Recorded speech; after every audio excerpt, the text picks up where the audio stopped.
ምን ይላል ሰው ቅባት ነገር አትመገብ ቅባት ነገሮች አታብዙ ምን ይላል ከቅባት ይልቅ ጣፋጭ ነገሮችን ካርቦሃይድሬቶች ይብሳሉ ቅባት ኮሌስትሮል ብዙ ሰው ቅባት ስትበላ ኮሌስትሮል ምናምን የሚጨምር ይመስላል yes ይጨምራል ግን ከዛ በላይ ካርቦሃይድሬቶቹ በጣም ጎጂ ናቸው የበለጠ ስለዚህ እነዚህ ነገሮች ላይ በጣም ጥንቃቄ በጣም ሪፋይነሪ ነገሮችን ይፈልጋል ስለዚህ አሁን እኛ ያለንበት ላይፍ ስታይል ያለንበት አካሄድ በሲምፕል በአንድ ሰዓት ኤክሰርሳይዝ ብቻ ቀድምጥማጡ ምናጠፋው ይመስለናል ኖ ኤቭሪቲንግ ምን ይፈልጋል እይታ ክትትል ይፈልጋል ስለዚህ እያንዳንዱ ነገር የምትወስደው ነገር በኃላፊነት ማለት ምን ማለት ነው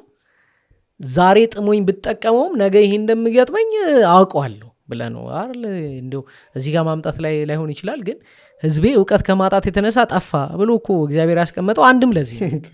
ብታውቀው ኖሮ አታደርገውማ ነገ እንደምትሰቃይበት ብታውቅ ኖሮ ዛሬ ለዝነጣ ያልከው ነገር አታደርገውም ነበር